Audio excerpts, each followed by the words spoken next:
All right, good afternoon. We're going to go ahead and get started. We waited about 5 minutes, so it's about 6 after, so we're going to go ahead and start in our agenda. How's everyone doing? Good. We've got kind of the church thing happening where everybody's sat in the back. That's all right. So good afternoon. My name is Tiffany Capehart, and I work with the Metro Planning Department. And we are working with NashvilleNext. We've got some NashvilleNext staff members who signed you in or that are hanging out around the room. And so I want to ask, how many of you, is this your first NashvilleNext event? Okay, so quite a few. So what I'm going to do first is kind of go through NashvilleNext and where we are in the process now. And then I'm going to tee up our conversation for Courtney Ross, who's with the Chamber, and she's going to come up and do the majority of our presentation. So we'll get started. Okay, so what is NashvilleNext? So NashvilleNext is a plan or a process to create a plan for the future of Nashville. And the reason why we say it's a process, we've been in this process since, I'm sorry, I'm going to have to click that way.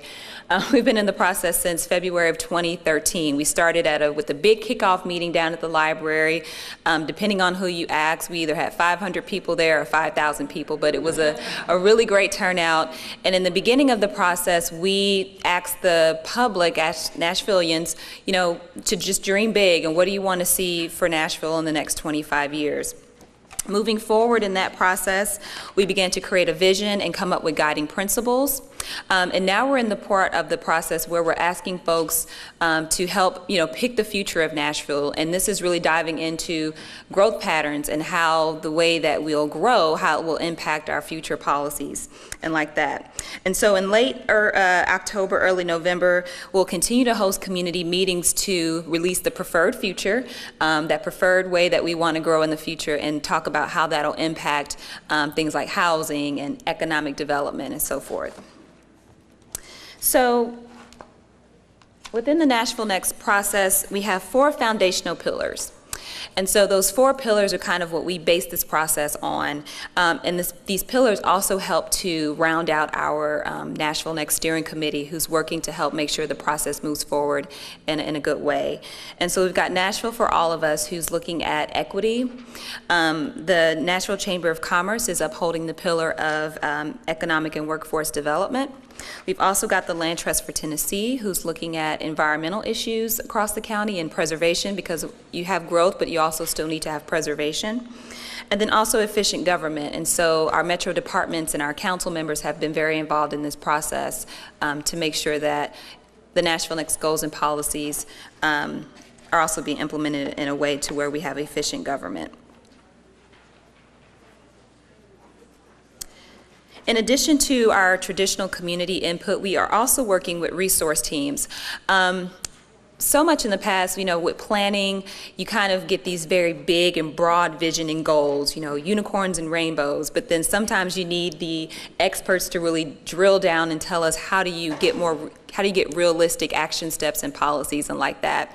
And so our resource teams are Nashvillians who have topical experts in these various areas, and we do have a resource team on economic and workforce development. And if you want to know more about the resource teams, we do have the list of members on our website and all of the background reports that have helped to fuel the resource teams all on our website. So with NashvilleNext, when we were doing the big prioritization earlier in the process, we came up with about 34 priorities. These are the top 5 priorities from the 34. And as you can see, growing the economy is the 3rd priority that Nashvillians have identified. And so that's one of the reasons why we're having this community conversation tonight. And we've had others in the areas of housing and transportation and culture and like that. So meanwhile, in addition to the priorities that the public has been talking to us about, as planners, we also have trends and things that we have to look at and that we are looking at through this process. So thinking in terms of economic development, one of the trends that we're seeing are that over the next 25 years and in the future, that jobs that require more advanced degrees are going to be growing, while jobs that require less advanced degrees are going to be declining. And so that's something that we have to think about as we talk about economic development over the next 25 years in our city. We're also aware that by 2040, next 25 years or so, Nashville will have more jobs than people at some point. We've been using the numbers. Nashville will grow to have another additional 200,000 people, an additional 300,000 jobs. And what that means for our city is that we're going to still have people choosing to live outside of Nashville, but then commuting in to Nashville for work. And so this will impact how we build and grow our city. It also will impact our commuting patterns and how we think about infrastructure needs. And so with regard to infrastructure, you know, our streets, our sewers, our data infrastructure, all of that is what we consider to be infrastructure.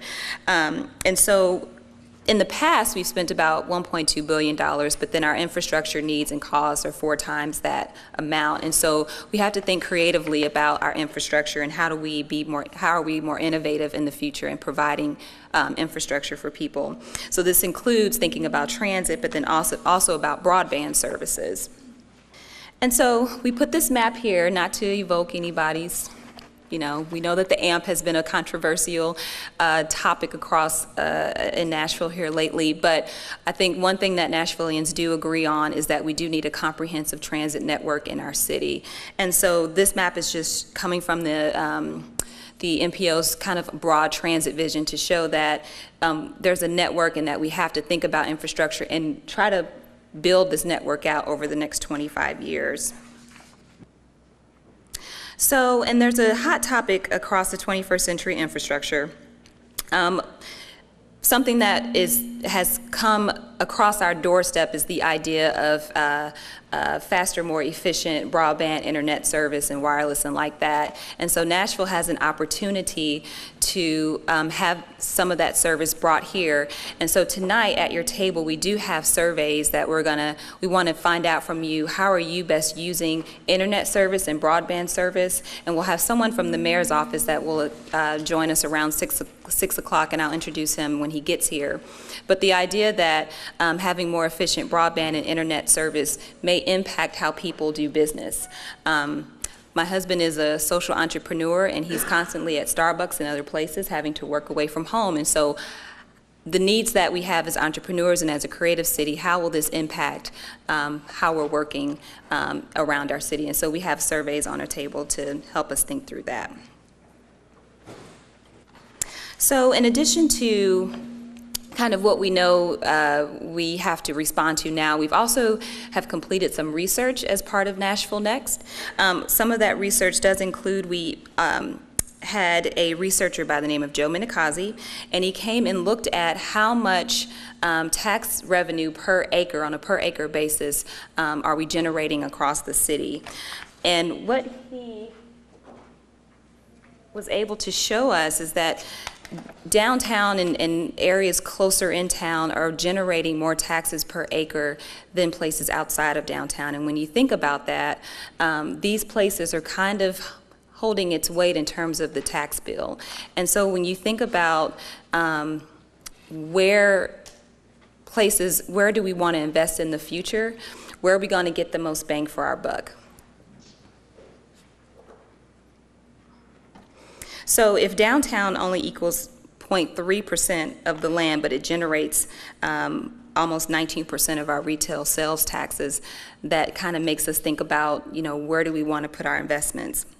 So if we think of Nashville-Davidson County's land as one of its most valuable resources, then we can decide how do we want to invest it, and what kind of development and what kinds of densities do we want it to invest in to get a return on investment and taxes that benefits the entire county.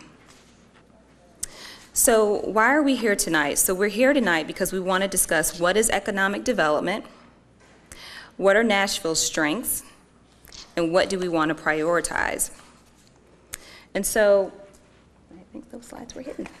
So I'm going to introduce Courtney Ross.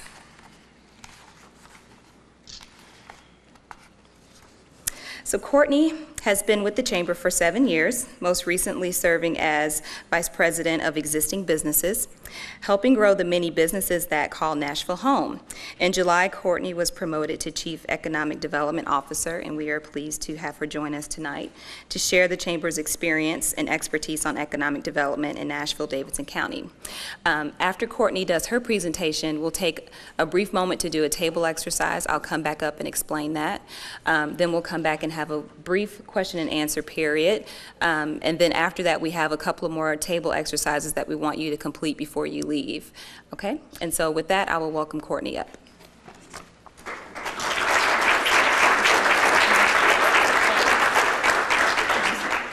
You'll do that? Mm-hmm. Okay.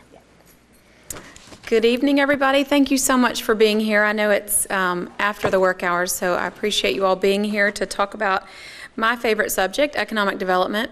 And thank you all for your interest in it. Economic development, as you all know, affects everybody in this room, whether you have a job now, whether you're going to have a job one day, or whether or not you're looking to have a better job. And so economic development really hits home with everyone, not only yourself, but in your community and in your family. And so it's so important that we talk about, just as Tiffany said, what makes Nashville attractive. So I'll talk a little bit about economic development and then relate it to economic development in Nashville, what we do every day at the Chamber and with our many partners that we'll discuss.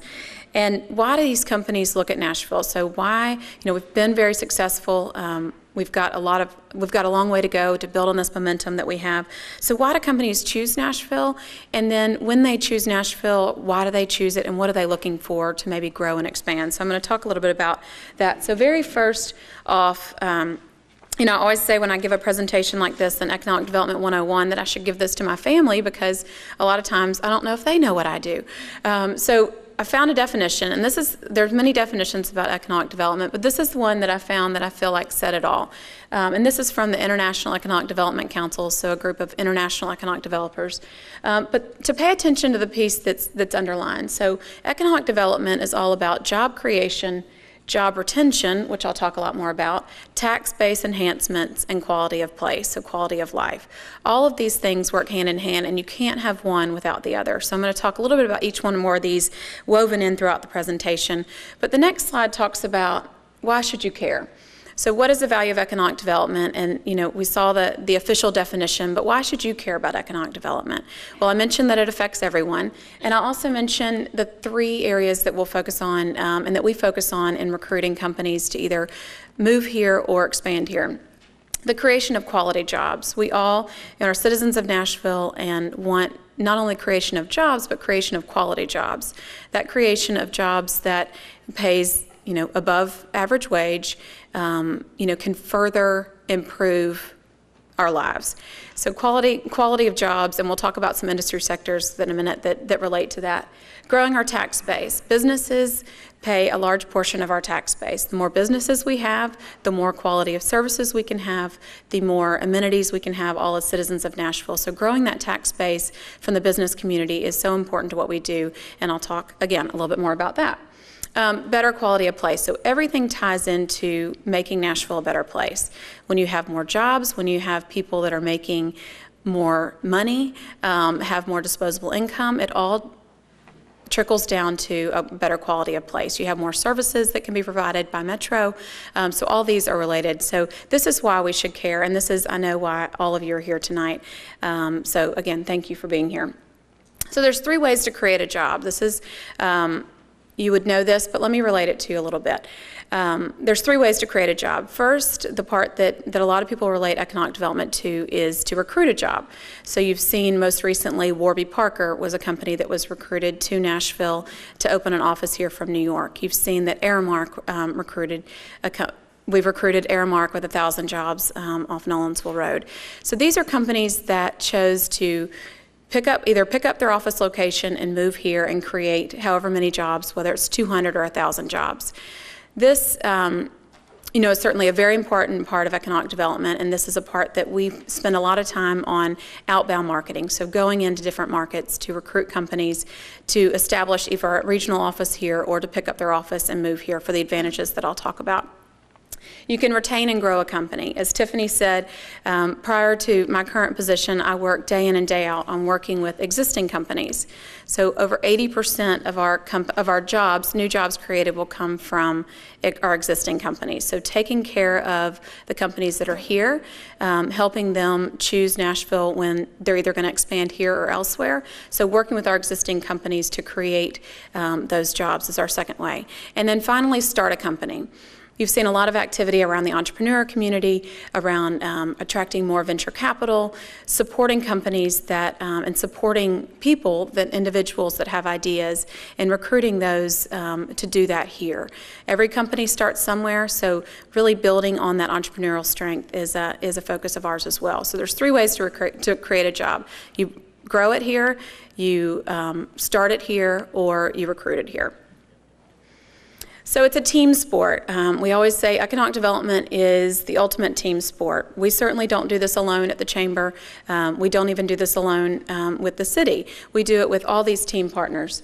The Nashville Chamber, so the Partnership 2020, our economic development initiative with the Chamber, works on this project, or on this initiative, day in and day out.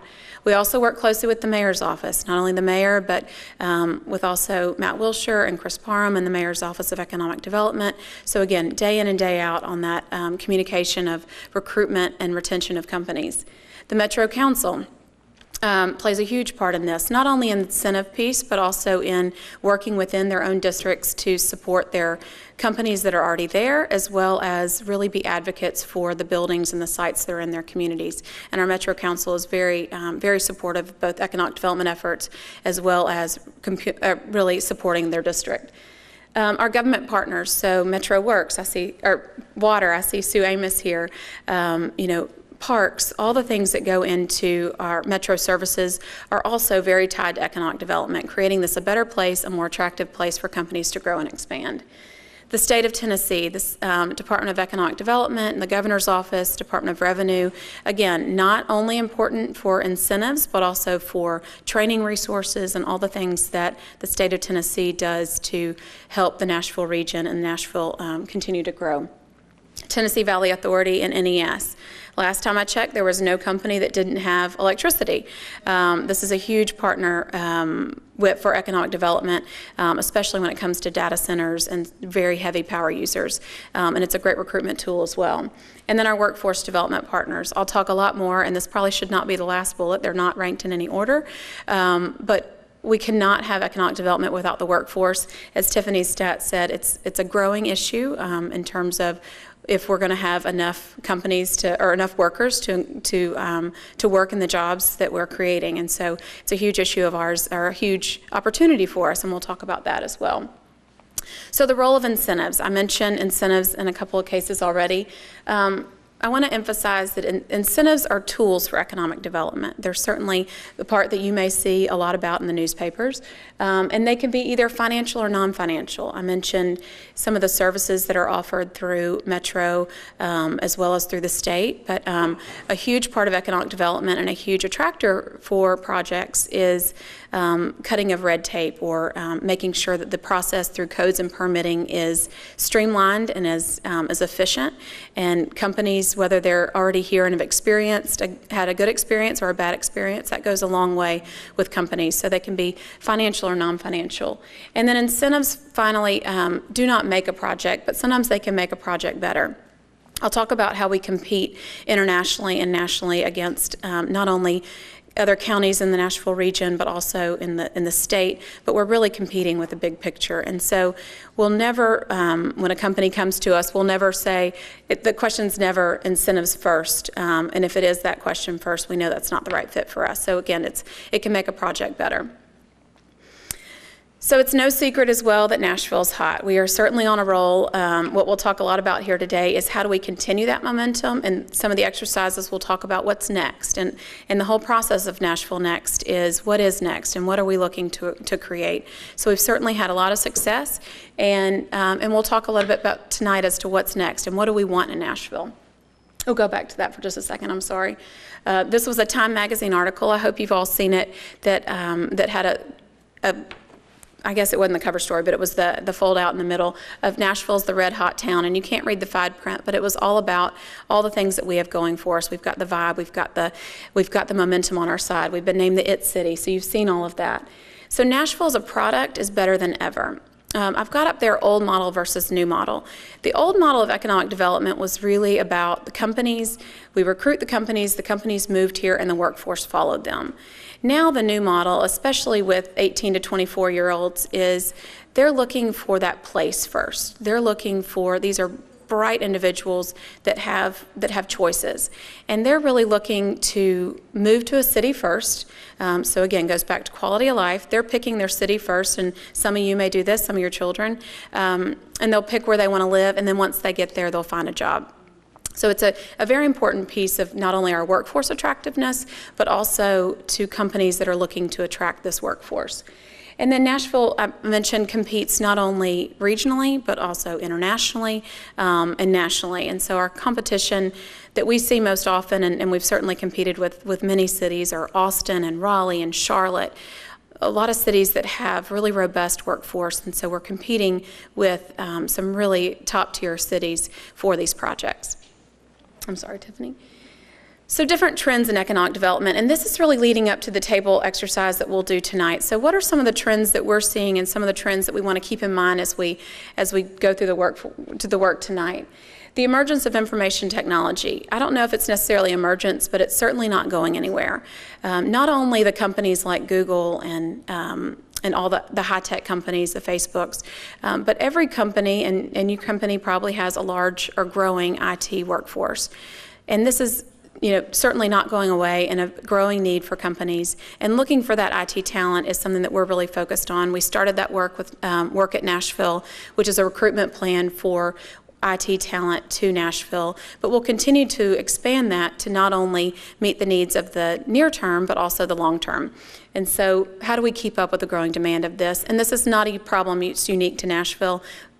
Cities that we compete with on a daily basis are experiencing this as well. Healthcare, we all know, and I'll have a stat about our healthcare industry here. Healthcare is so strong in this community and is continuing to grow. What we're paying attention to is continuing to grow that healthcare industry, but what's next? Healthcare IT, so again, back to IT. So what's next in healthcare, and what are some of the things that we need to consider as those companies are looking to grow and move? Music and entertainment industry is growing. As it relates to the creative industries and young workforce. Our creative class, as we call it, or our young, talented, vibrant artists and musicians and makers all play into this creative industry. And so much of that started with the music industry and the long history that we have here. On my way in this afternoon, coming down 8th Avenue, the show Nashville's filming down at Cinema and the Settler. So it is definitely a growing industry. So what's next in this industry, and where are those pockets of growing music entertainment centers? And then flight access is increasingly important. So working with the Nashville Airport on flight access. Again, this is not only important to companies who are looking here, and if you think about this, companies are looking to move where they can get places very easily. So not only for business travel, where they can get in a 2-hour time frame to their other markets or where they need to be. But it's, again, going back to that new model of people want to live where they can go places on the weekends. So it's a twofold, so important when you read about the importance of nonstop flights from Nashville Airport. And we have a tremendous airport, so continuing to grow on that is another trend that we have. So I mentioned that we're hot, and hopefully you've read about every one of these. But here's some of the activity just in Davidson County in the last year. There have been 50 relocations and expansions in the last year in Nashville, Davidson County, creating over 4,000 new jobs, or will create over 4,000 new jobs in the next couple of years. They'll occupy 1.5 million square feet. So this is a large amount of office space that they're either going to take down or expand and grow and build that space. And the industry breakdown here is where we're seeing a lot of that. And this will lead up to kind of the conversation that we'll have tonight as far as what are companies looking for in these, and what can we attract and what do we want to attract. 42% of the projects that are listed here in that 50 number are corporate operations and healthcare. So they're occupying offices, not only downtown, but in existing office buildings, or they're building office buildings. 20% are in music and entertainment, so of the music and entertainment industry is what we're talking about there. Healthcare, again, 16%. They're looking at offices, most likely, and maybe some in the manufacturing space. Advanced manufacturing and supply chain management. The majority of advanced manufacturing in Nashville is light manufacturing, so when we talk about industrial, we'll keep all that in mind. Food manufacturing, makers, some of the artisans that are creating here, so we'll talk a little bit more about that. So finally, not finally yet, but why do companies choose to relocate, expand, or start in Nashville? And these are not in any particular order, but this is what companies tell us, and this is what we market to companies in terms of our attractiveness. So our location. So 150 million people live within 650 miles of Nashville. 40 million people live within 300 miles of Nashville. As you can guess, this is very important, and this is why Nashville is a very hotbed for supply chain management and distribution. So access to 3 interstates, access to a lot of people in a very short period of time. I mentioned also the Nashville International Airport, and I've said why that's important. But again, our location is not only important to that supply chain management and distribution, but also to companies that, again, need to be in New York at a moment's notice, or need to be in that central location. So our location is a very important asset that we have, one that we can't control, but one that we can exploit. Economy, so our diverse and thriving economy. I mentioned our healthcare industry, and you may not know how the breadth of that healthcare industry in Nashville. 210,000 jobs that are employed, or people that are employed right now, are in the healthcare industry, with a $30 billion economic impact. 60,000 jobs in the music and entertainment industry. Advanced manufacturing, 70,000, that is region-wide. And then tourism and hospitality is 55,000. As you all know, while we were all hit by the economy and the recession that we experienced, we certainly did not hit it as hard as our peer cities did. So we should be grateful for that, and we've also come out of it a lot quicker, hence the boom status that we've experienced. The pie chart on the right, which I'm glad you can see, this demonstrates what I said just 2 slides ago about the companies that have recently announced relocations and expansions. So you can see the product that they're taking down right now are office, so corporate operations, headquarters, music, entertainment fall into those categories, but still a fair amount of supply chain management, advanced manufacturing. So manufacturing that we really want to talk more about and talk about growing. Talent. So again, we're talking about why companies choose to relocate or expand here. This probably should be first. Our talent, we're only as good as the people that we can either recruit here or that are already here looking for jobs or looking to change jobs. So our talent, and this includes not only our current workforce, but also our pipeline of workforce. 42, and we have room to grow in our K through 12 initiatives, which we're all very involved in and very interested in, I know. But 42 high school career academies align with a wide range of area industries. So those 42 academies really demonstrate to companies the private-public partnership. So these are private companies that are involved in improving our metro high schools, and it goes a long way to companies, believe me, who are looking to come here that see that business input. We have 18 colleges and universities in the Nashville region. This, without a doubt, puts us on the map for many projects just from that pool of talent that we have. So at any given time, we have 118,000 students in the Nashville region, or within very close to Nashville. Of these students, 17,000 of those graduate annually. So you have 17,000 that are coming into the workforce every year. Again, this is something that site consultants and CEOs pay attention to. It's very important to continue to build that academic base. Of those 17,000, 60% based on our last survey stay here. So that's 10,000 that we know want to stay here, that want to be employed by these companies. So again, a very important aspect of those. We know also that probably 80% of those, if they could find a job, would stay here. So a very important asset that we have. And these are, of course, some of the, if you didn't know already, what we have. Our talent. So again, continuing on the talent, and I cannot understate how important it is for the training and the workforce and the attraction of workforce here. The creative talent. I've mentioned the music industry and the IT talent. I also cannot underestimate how important it is that we have the amenities that we have here in the live music, in the cultural activities that we have in the museums, and all the things that we have and that we've done very well continue to be important. And it's something that I'd like for you to consider as we talk forward. So what more can there be, and what more are companies looking for? And what we really talk about when we talk about that creative class and that magnet is making Nashville a sticky place. That's the best way we can describe it, is making Nashville sticky. So not only a place for people that want to move here, but to stay here and to raise a family here and to grow here, and so continue to be a part of that community. So making Nashville sticky is really what we're focused on. We're not interested in people moving in and moving out and being a very transient community. So our quality of place. Another attraction of Nashville is our quality of place. Of 100% being the national average, Nashville sits at 88.9% below, so 88.9% of 100.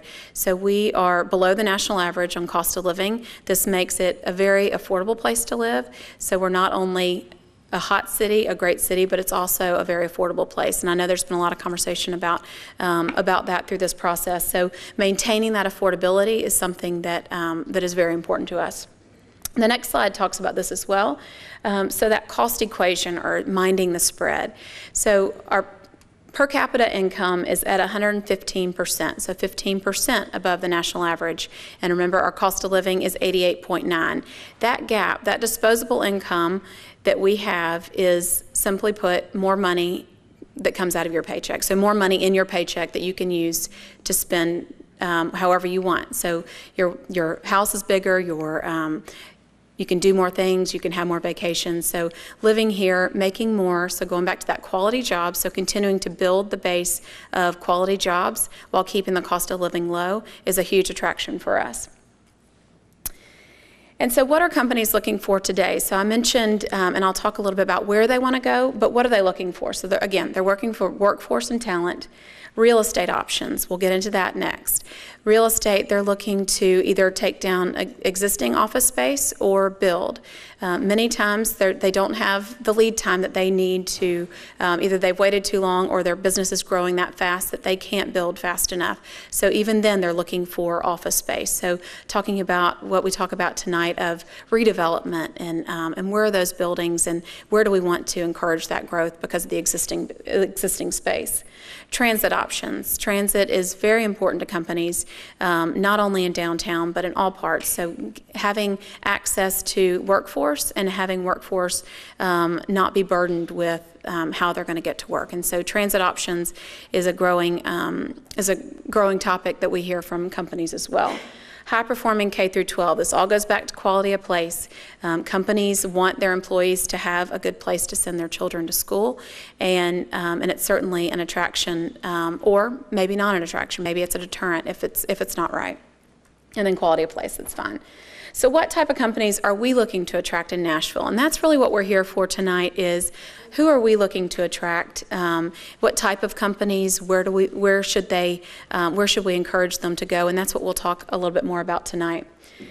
So I mentioned in both our pipeline and, well, I didn't mention our pipeline, but in our pipeline mirrors really what companies are expanding here.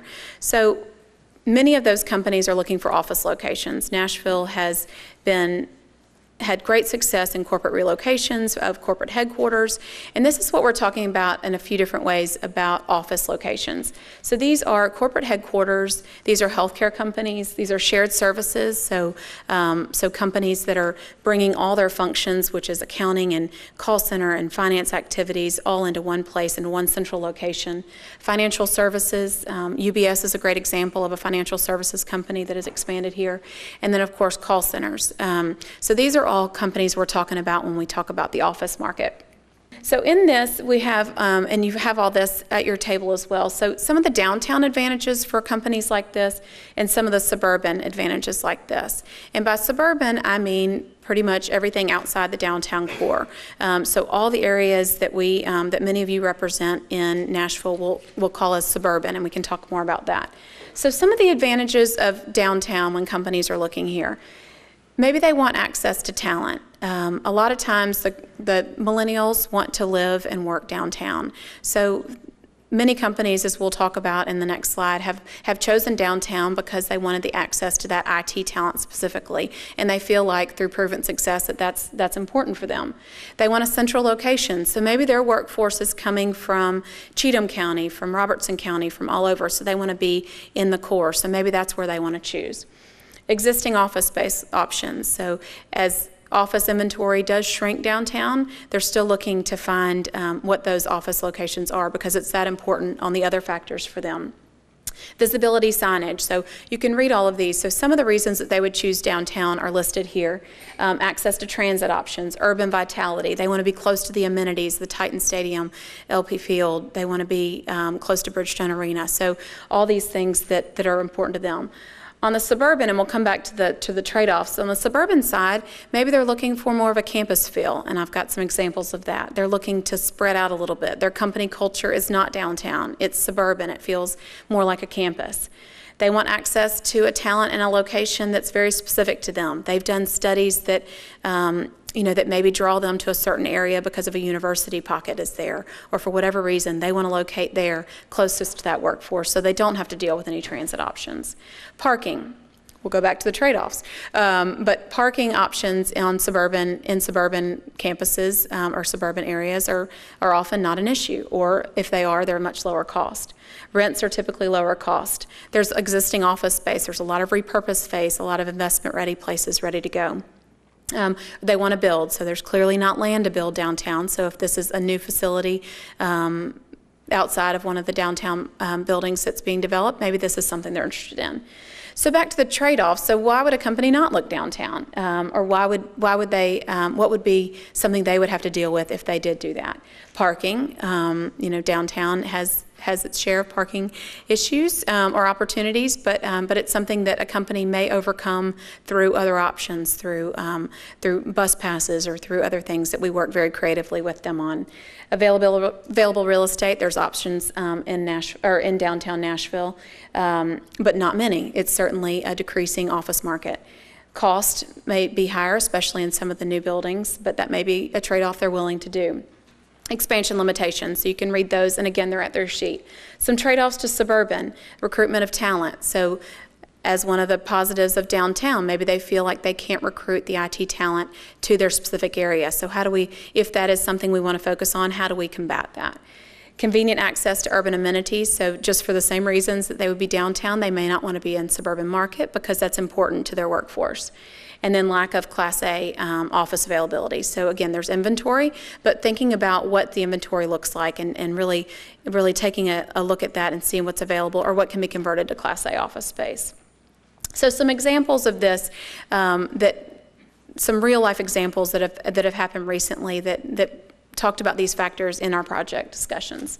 So some of the project drivers for these three companies, ServiceSource, UBS, and Asurion, were all about these drivers. They wanted access to IT talent. They felt like opening an office downtown would be the right thing for them to do to attract that talent, and it's been very successful for them. Now, that's not to say they can't be successful in other areas of Nashville to attract it. This is just where they felt was important. They wanted an urban setting. They wanted their name on the building. They wanted that visibility, whether it's during a Titans game and the camera scans downtown. They wanted that advertising and they wanted that visibility and access to urban amenities. So many of the advantages, these are very concrete examples as to why these three companies, or three of the reasons that these companies chose here. So continuing on the office, so talking about some of the suburban examples of why they've chosen this. So again, Dollar General, Asurion again. So Asurion has multiple locations.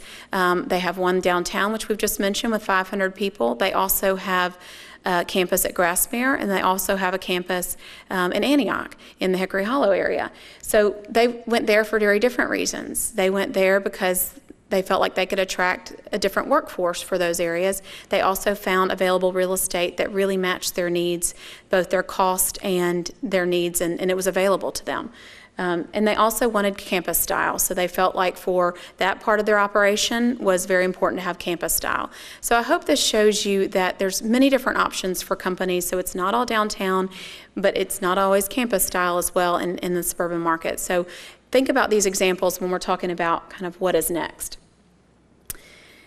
What we like to talk about lately is some of the new projects that we're seeing. I mentioned Warby Parker. Eventbrite is another example of this. And while they'll take down some space, they may have a lot of people that are remotely, that are commuting or working remotely. And so I think we'll talk a little bit about the fiber access. So what are they looking for if they're looking to grow, not necessarily in physical space, but in virtual space?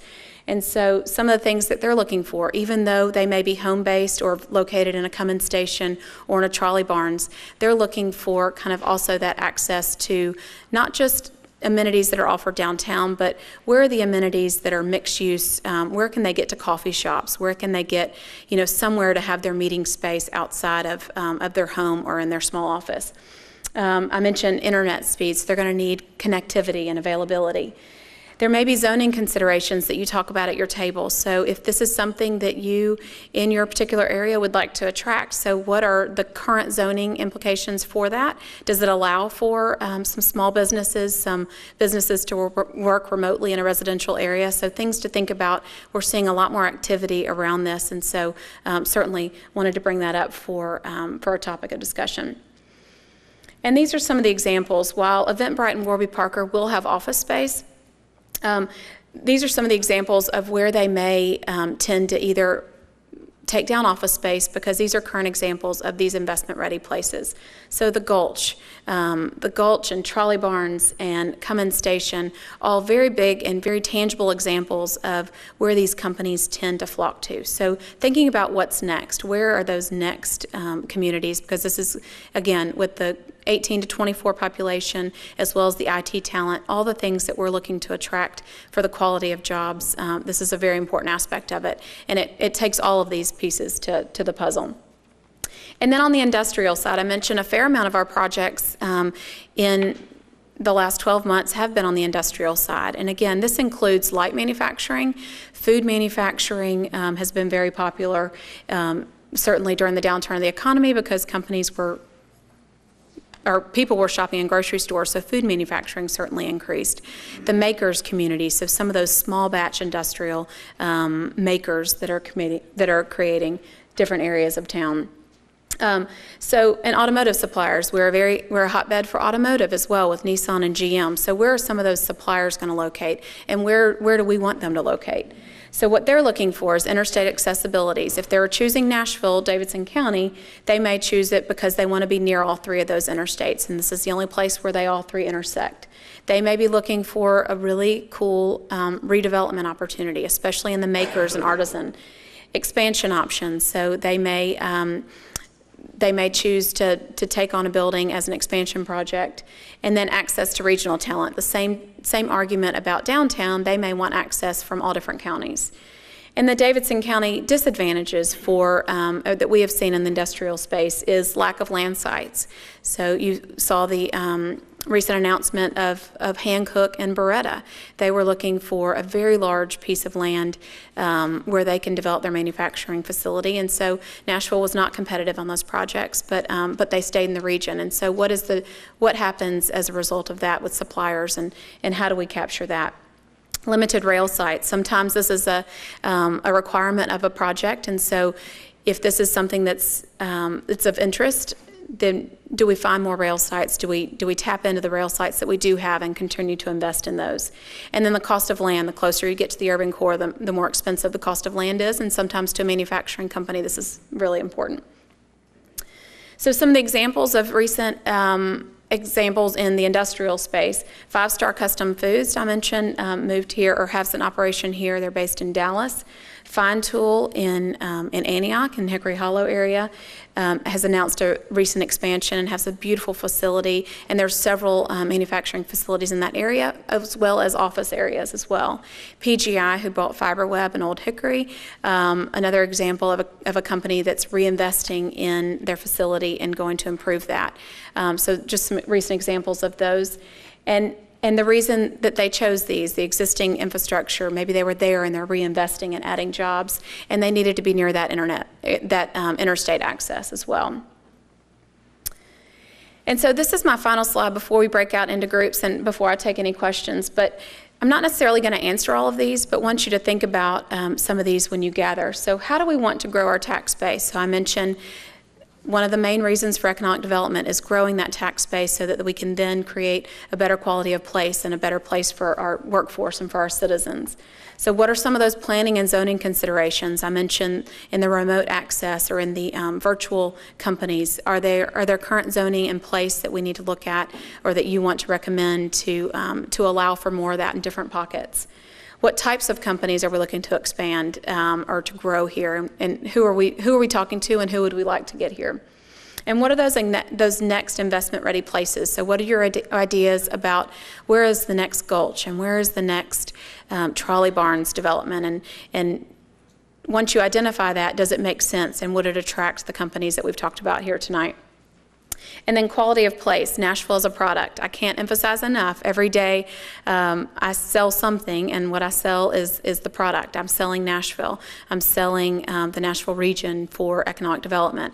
And all of these things go into that. So it's our transit, it's our education, it's our workforce, it's the housing options, and then it's maintaining the low cost of living while creating the quality jobs. So keep all that in mind when you talk about this, and I'd be happy to take any questions from you too. Thank you.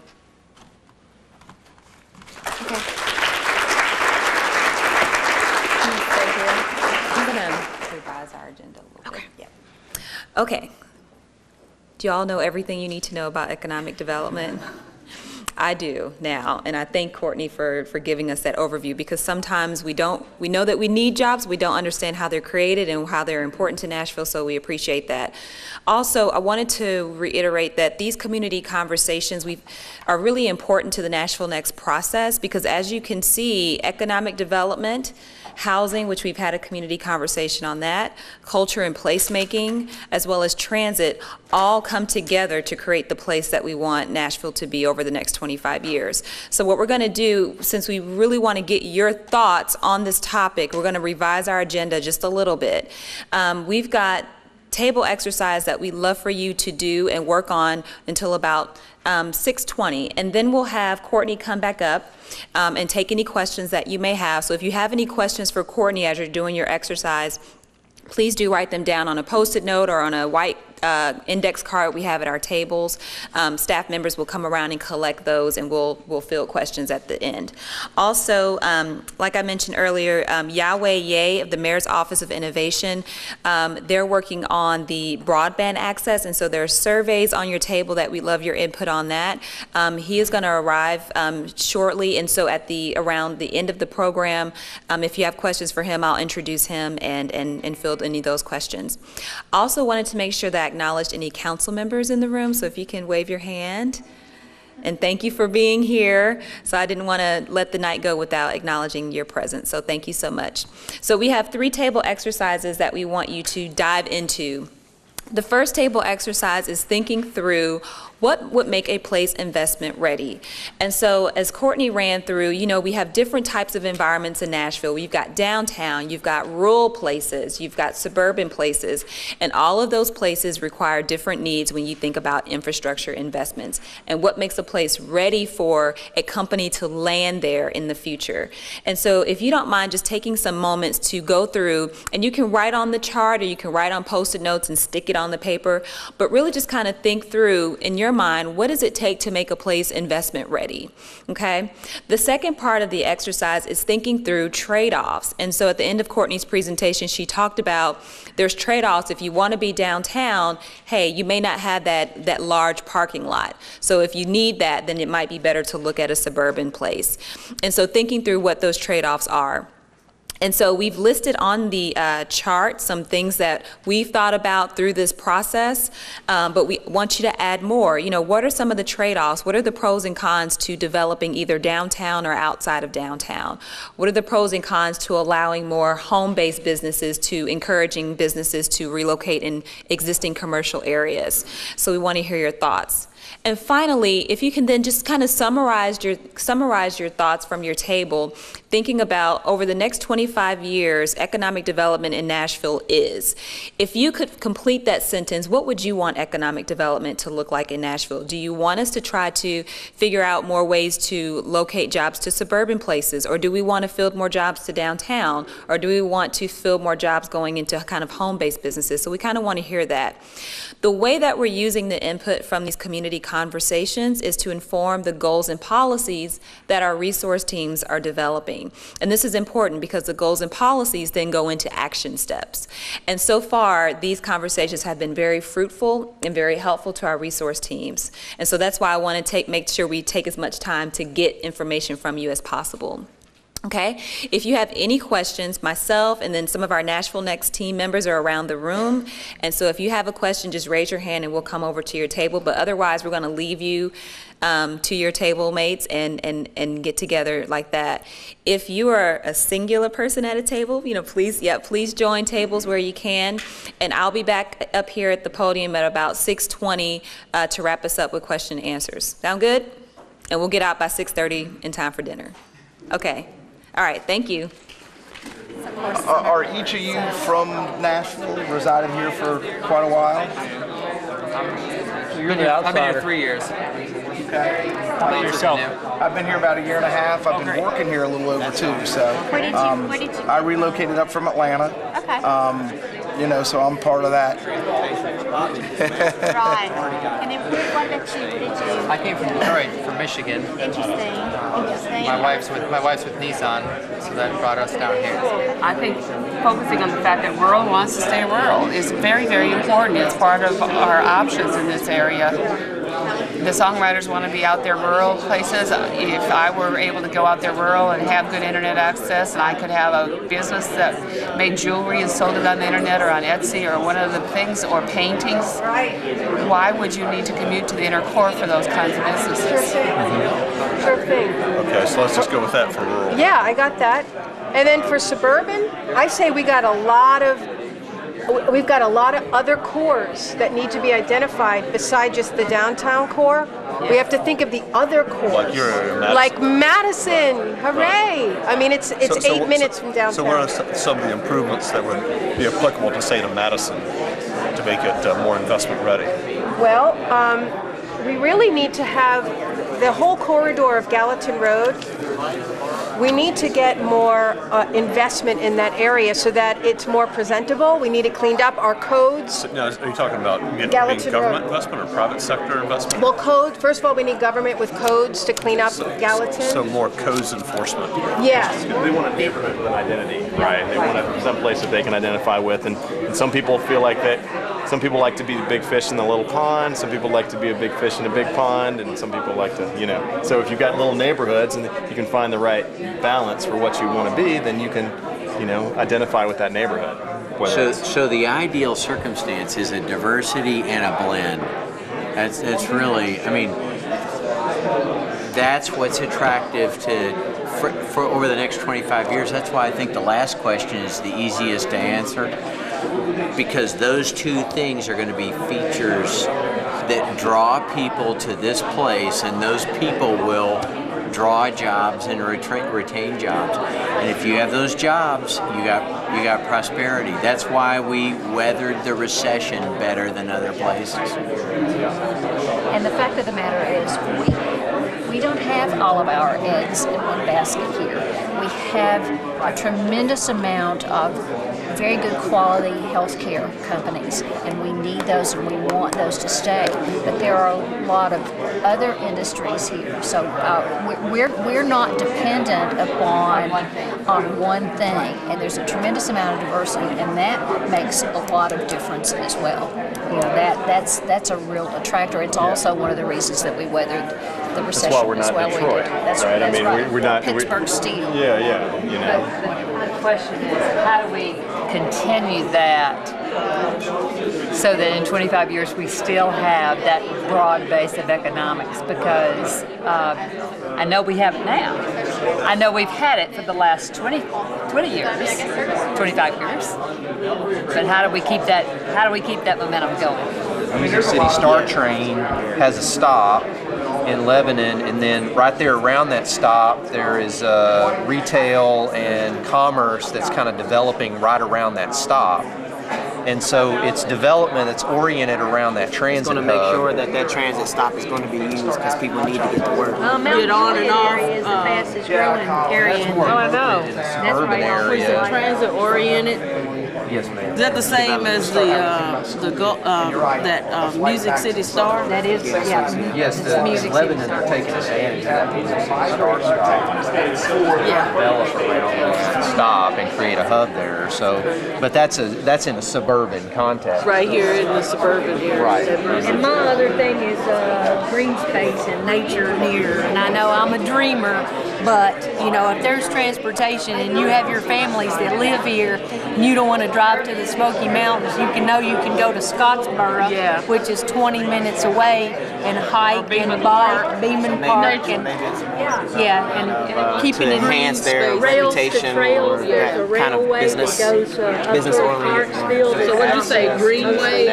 Improving greenways?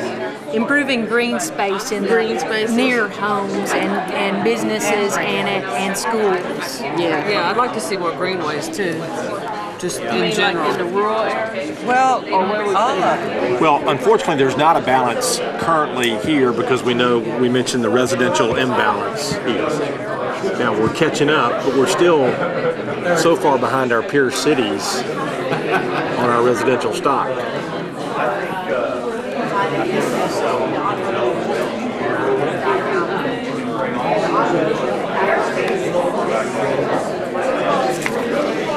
We've never had a wheel tax.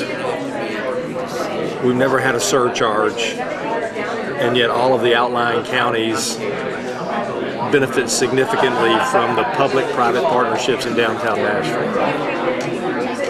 Well, we do have a wheel tax. Davidson County has it. But if you live in Rutherford County but work in downtown Nashville, you don't pay a wheel tax. And so I don't know if it's really fair to say that I'm not really sure like healthcare development, and also because they're the people who are actually the most behind in their computer science type of stuff. That's something that we can start teaching more in K-12. I think that would be incredible. Yeah, I know there's a charter school in Nashville that's teaching kids to program in like the 7th grade or something like that, which is crazy. I think that's amazing. I think you should write that down. Okay. I imagine that would be kind of expensive, but it seems like probably a worthwhile investment. So what is that, just coding or just IT in general? I think it's part of IT development. So I mean, just overall IT education, I think, is invaluable in this kind of Yeah, because I don't think a tech company would just locate to Nashville because the pool of talent isn't there currently. Right. I mean, we have clusters in music, entertainment, healthcare, but you know, they would rather go to Silicon Valley or New York when it comes to tech because that's where that knowledge base already exists. Yeah, and we still have an advantage because our business property is so much cheaper than places in Silicon Valley. And there's a mindset involved that has to do with gentrification. And that was the subject of one of our meetings earlier. Is it good? Is it bad? Does it help people? Does it hurt people? What do you do to the person that it helps? Is it just making the rich person richer, and is the poor person suffering because their taxes are going to go up? But Aunt Maisie's Social Security check hadn't gone up, the pension check hadn't gone up, but yet the house is going to be worth more when the kids inherit it. But the kids, can you ask them to chip in now? There are all these moving parts in there, and it gets back to mindset. What are they going to want? What are they going to let you do? What are they going to tell you to hit the road about? So mindset and gentrification. Well, I was in a meeting Saturday with a neighborhood that is looking forward to people coming in and tearing down houses and building something nice. Several years ago, I was at a meeting 6 blocks from where we're sitting, They wanted to chase you to the county line because you dared to want to do something nice in their neighborhood.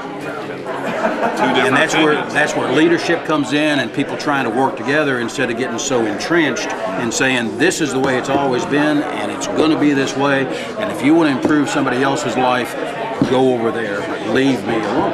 Well, I think if we want to talk about something tangible that's on here, talk about the cost benefit of doing business downtown. I guess we're defining downtown as sort of this urban core versus focusing on outside of downtown. And I think, I mean, like I said, I live in Donaldson, so the first thing that I thought of when I thought of that was the Cupcake Collection, which is my favorite bakery. So that was only in Germantown, and then they just built a new bakery in downtown Donaldson. And I just stopped by there during my lunch break one day. It was during the day, and it was like line out the door. It was packed. And I don't know if it's like that every day, but that's a business that made that leap, that said, okay, we're gonna also, and that's a small business, it's not manufactured, but they made that decision to kind of open a second location that's not maybe in one of the already existing trendier areas, that's a little bit outside of the urban core, that is bringing that sort of something different. And I'm not gonna go there every day, but it's kind of an indicator to me that it's something other than having everything kind of centered on the Gulch, Midtown, 12 South. Well, and you know what I'm noticing is that I work in Berry Hill, and a lot of things that are getting pushed out of East Nashville and 12 South are showing up in Berry Hill because it's not cool yet, but you can afford to be there. And so it's becoming cool until somebody discovers it. So that's where you should open up here. But I think with NashvilleNext, there could be some things put in place to, you know, maybe incentivize the creation of a larger range of housing in those places. I mean, that's what I'm hoping, and that's one of the things that the team, the steering committee with NashvilleNext is focusing on, because we need to talk to real people with our research on the steering committee. The affordability and the ability to is the biggest priority. So, you know, but there are things that have been done across the country that can deal with that. The other thing, when you look at what we're talking about in the region, is even when you make every place the best it can be, whether it's Sylvan Park or the downtown or the, you know, small hamlets on the edge, so that, you know, it's possible to live, work, play, and invest there. Sometimes there's still in our region an imbalance of where those places are and where people live to where the job centers are. So at some point, our region's going to have to look at jobs housing balance. You know. I know you guys have, I was walking around, you guys have been having some really great conversations, so we thank you for your attendance and for your time and being here. Courtney's got 2 questions that she's going to answer, and while she's doing that, you do have a survey that's on your table, and the survey is just really kind of reiterating what you've done at your table. The most important thing on that survey is to tell us, you know, if there's something that I know you guys had great conversations, great times at your table, but if there's something that you're like, oh, I didn't really agree with how my table thought about that, you can put that in your survey. Also, we've got some demographic information. We always like to think about who we're talking to in this outreach process, so if you can let us know who you are by filling out the demographics. And finally, Yahweh Ye from the Mayor's Office of Innovation is in the back. Yahweh, if you want to stand up so everyone can see you. And so on that survey, remember we're asking about the broadband access. If you have time, please do fill that out. If you don't have time to fill it out, at least leave your email address so then the Mayor's Office can contact you if you want more information about that topic. All right. So Courtney has 2 questions, and I'll read them. Okay. Okay.